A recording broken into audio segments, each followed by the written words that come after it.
계속 나는데 나는 아직 거슬리네. 항상 나요 제 차는. 지금도 나오고 또. 아이 저거 잡아야 되는데 이게 일반 도로에서는 안 났었는데 또 이제는 집에 골목이 좀 내리막길에 살짝 이렇게 기우뚱한 길인데 저런 데서도 이제 계속 소리가 나요. 점점 심해지고 있어요. 어차피 뭐 워런티 기간 아니니까. 워런티 기간 안에 내장재까지도 워런티 기간 안에 다 포함되어 있다더라고요. 저 어차피 가서 잡으면 되는 거고. 어제 영상을 지금까지 타온 차들이랑 뭐 해서 올렸어요. 올리고 어제 원래는 퇴근하면서 주행하면서 또 찌그덕 소리가. 주행 만족도까지 이제 어제 촬영을 했는데 편집은 못했어요. 제가 아무래도 직장인이다 보니까 어제 또 편집하고 그러니까 또 시간이 늦더라고요. 또 편집하고 인코딩 눌러놓고 그 유튜브에 업로드 지금 눌러놓고 요즘 또 게임 와우 하고 있어가지고 다시 와우 하다가 잤는데 그 어제 주행 만족도 영상은 오늘 해서 올릴 거고, 오늘이 화요일인데 오늘은 스탑앤고나 뭐 인테리어 그거에 대해서 조금 얘기를 하려고 그래요. 이 차가 스탑앤고가 장착이 되어 있는데 이게 현대 기아처럼 이렇게 편하게 스탑앤고를 끄고 키는 기능이 없어요. 그러면은 요거는 수동 기아가 L에다가 놓고 여기 스위치를 플러스로 놓으면은 그 디스플레이에 나오는 그 기아의 단수에 맞추는 게 아니라 최대 쓸 수 있는 그 기아 단수를 설정할 수 있거든요. 그래서 보통 스탑앤고 안 쓰시는 분들은 L에다 놓고 단수를 9단까지 올려버리면 이제 1단에서 9단까지 자기가 이제 자동으로 변속하는 그런 타입인데, 그 방식으로만 스탑앤고를 끌 수가 있어요. 그러니까 현대차처럼 편하게 뭐 스위치를 눌러서 끈다든가 그런 기능을 얻어요. 그 스탑앤고가 이슈가 좀 있었는데, 개인적으로 이제 뭐 예전에 스탑앤고가 처음 나왔을 때는 저거 점화 플러그도 문제가 있을 거고, 아무래도 이 기계라는 게 껐다 켰다 하면은 문제가 상당히 심각할 텐데 내구성이라든지 그런 게 보장이 되나 그런 의구심이 있었어요. 근데 제 기억에는 스탑앤고가 나온 지 한 10년 됐어요. 그죠? 10년 됐는데 크게 이슈사항이 없어서 의아해하고는 있었는데,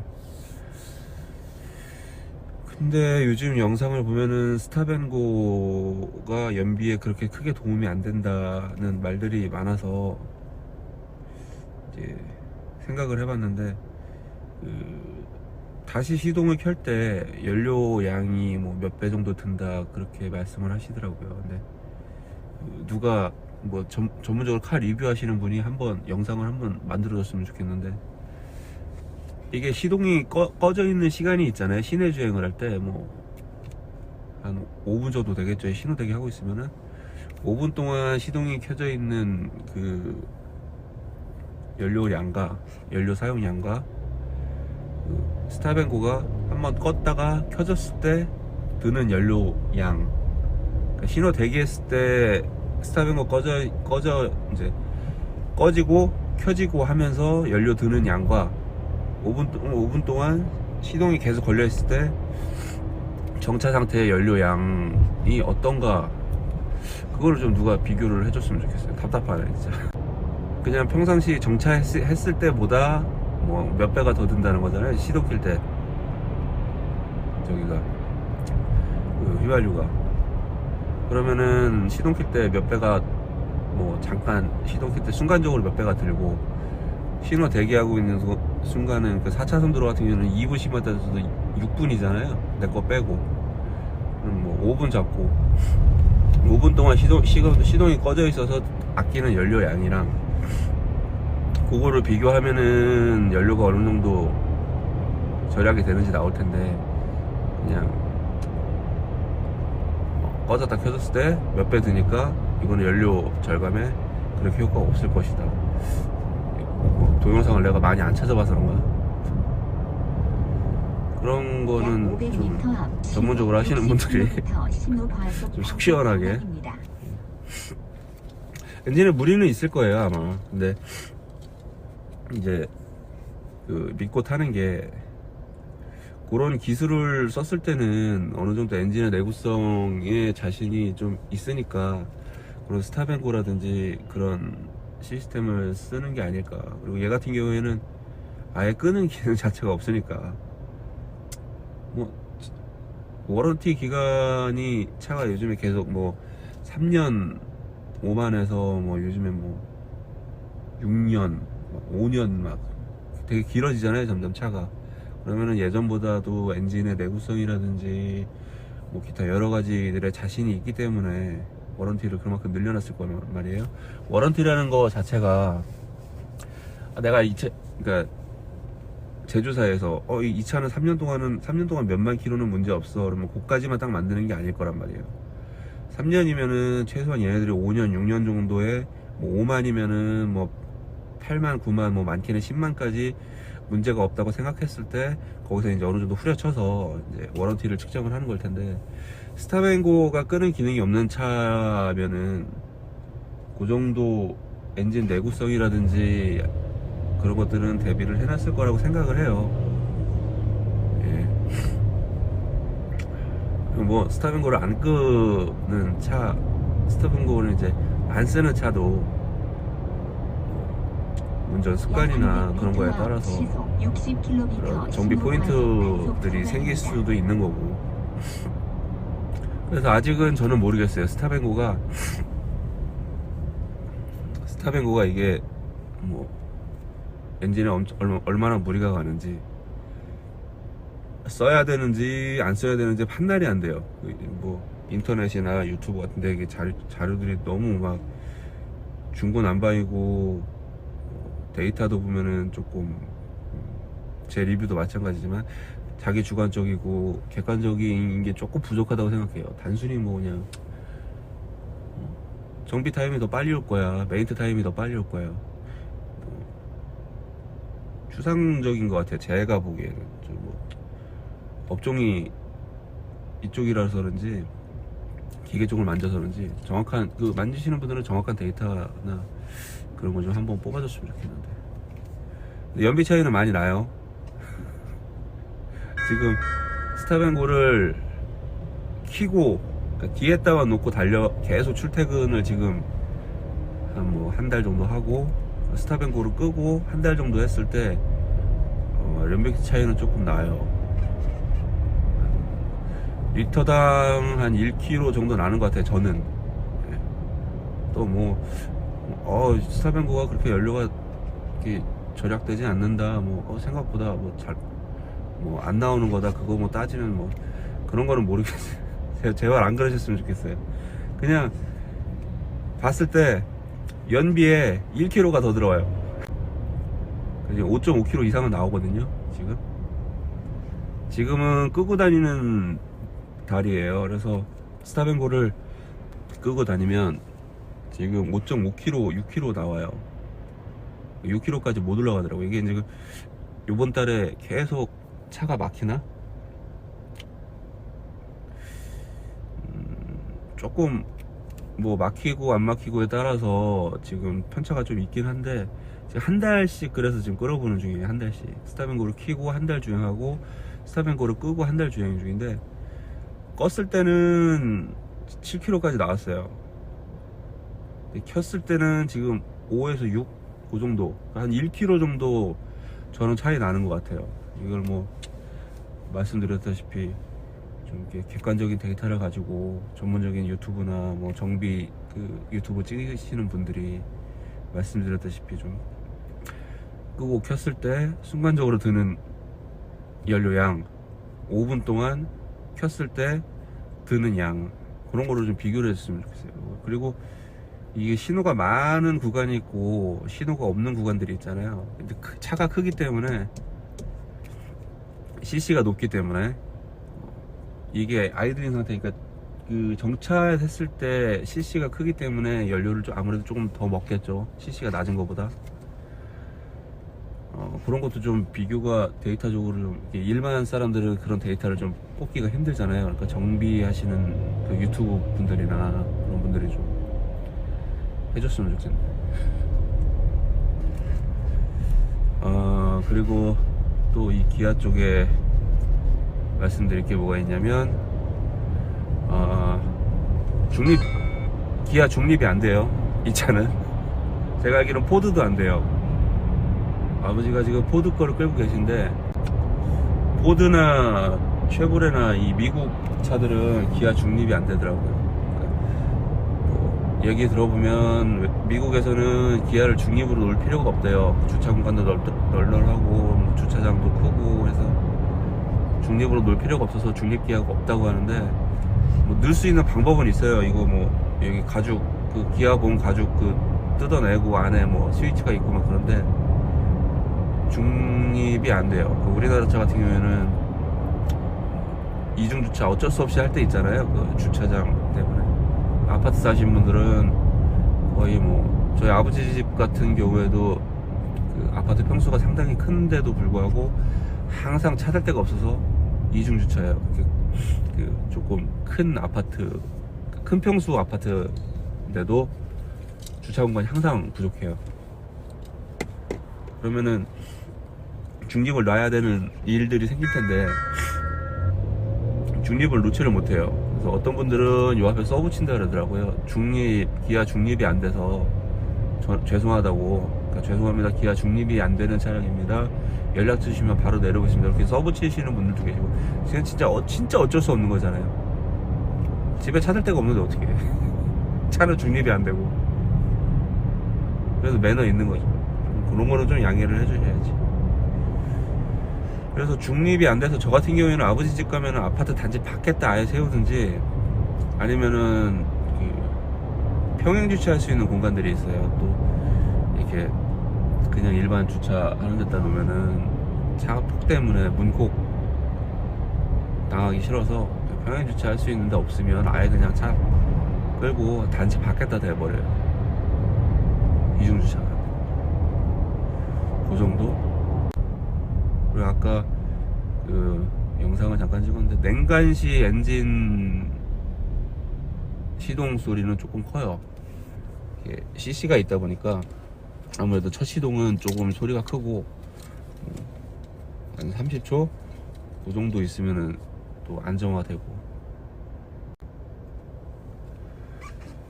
그 주관적 개인적인 기준에서 보면 고급차의 기준이 이제 그랜저라고 생각을 해요. 이제 그랜저부터는 이제 원래는 그랜저가 이제 뭐 준대형이라는데 준대형이 어딨어? 뭐 준중형, 중대형, 뭐 중형, 대중소지 준중형이었고 준대형이 어딨어? 제가 보기엔 그랜저부터 대형이라고 보는데, 그게 웃긴 게 주차할 때는 세차하고 그럴 땐 대형차 세차비 받거든요, 그랜저가.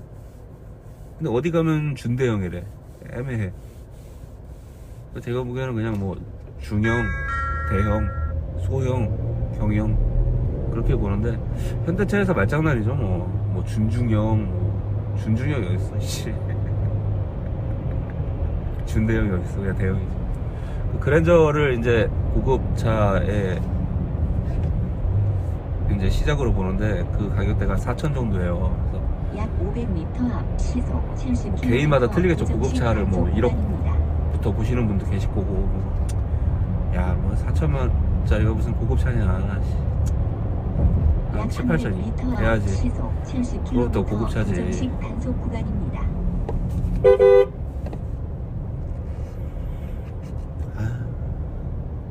뭐 그렇게 보시는 분들 계실 거예요. 그러면은 뭐 상대적인 거고 개인적인 거겠죠. 뭐 자기 다 주관이 있는 거니까. 저 같은 경우에는 4천만 원 정도부터 고급차로 보는데, 그랜저가 딱 4천대, 이제 뭐 어느 정도 뽑으면 4천부터 되니까. 근데 이 차도 가격으로 보면은 뭐 저렴한 차가 아니에요. 보면은 직장인 월급 뻔하죠. 뭐 대기업에서 진짜 돈 많이 버시는 분들 빼면 직장인들 월급 뭐 다 거기서 거기 전에 세금 떼고 뭐 하면 항상 월급은 통장을 스치고 하이파이브 하고 지나가는 아이들이고, 그러면은 일단 이 차는 5천만 원이 넘는 차기 때문에 제 기준에서는 상당히 고급차고 저한테 분이 겨운 차예요. 유지비도 한번 생각을 해보셔야 돼요. 이게 그냥 디젤 SUV 끄시다가 이 휘발유 3600cc SUV를 넘어오시면, 그러니까 뭐 카니발 2.0, 2.2 디젤인가 저게? 그런 거 타시다가 넘어왔을 때 1년 세금, 카니발 같은 경우에 승합으로 들어가고 그러면은 세금이 되게 작을 거예요, 그죠? 그리고 픽업 트럭 같은 경우에도 세금 싸고, 그랜저가 한 새 거로 뽑으면 걔도 한 6, 70 나오지 않나? 그랜저 이상급. 그리고 유류비 그런 것도 좀 감안을 해보셔야 될 것 같아요. 할부를 좀 끼신다면 할부금도 좀 생각하셔야 될 것 같고, 이 직장인 월급쟁이가 이거를 5,200을 한 번에 메꾸기는 좀 빡세잖아요, 그죠? 할부 껴야지. 어떻게 해? 인생이 얇은 걸. 할부금, 보험료는 생각보다 많이 안 나와요.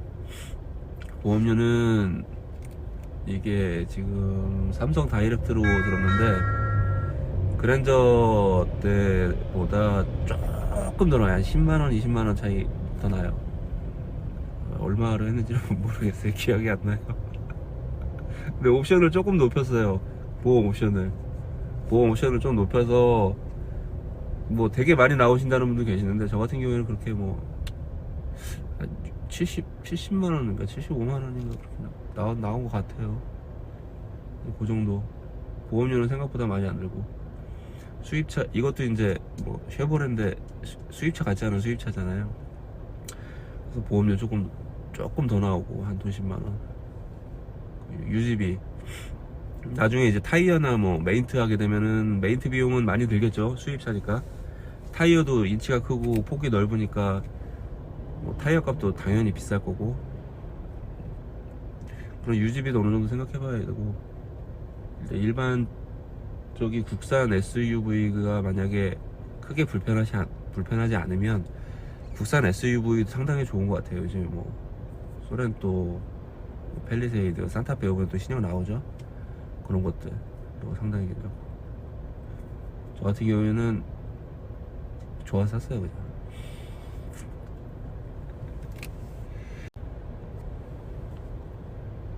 이게 트래버스를 끄시는 분들, 다른 분들은 어떨지 모르겠는데, 저 같은 경우에는 이 수입차를 타는데 수입차 같지가 않아요.